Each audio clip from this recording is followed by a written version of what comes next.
The Butterfly Assassin trilogy is a real melting pot of inspirations and influences, not least because I started writing it all the way back in 2014, with a protagonist, Isabel Ryans, I'd first created in 2012 for a different book. Back then, Isabel was a secondary character in a crime novel whose backstory happened to be that she was a former assassin, and it took me 2 entire years to realise that her backstory was the most interesting thing about her.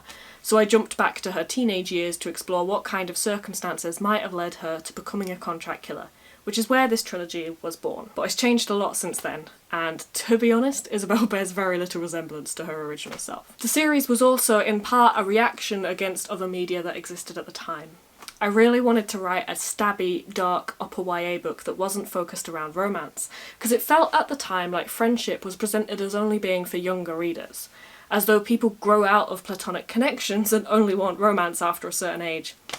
So I decided I was going to write a book that was all murder, no sex. In other words, it would be dark and complicated and mature, but the most important relationships in the series would be platonic friendships. And I wanted a book about assassins that actually grappled with the big difficult questions of morality, rather than brushing over the violence done by those kinds of characters. I didn't want a badass sexy assassin who never actually killed anybody on page. I wanted a character who was desperate and made the only choices she felt she could make under the circumstances, and those choices have a cost. Over the years, the trilogy has also become significantly political.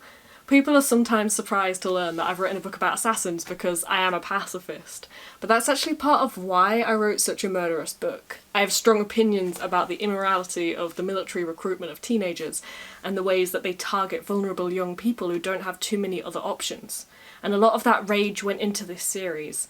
It is a series about how the normalisation of violence and the militarisation of society and everyday life contributes to exploiting vulnerable young people, particularly marginalised young people. Sometimes the best way to criticise something that's happening in the real world is to transplant it into a new setting and trick people into agreeing with you that it's bad. So all of these ideas went into the series, along with probably dozens of others.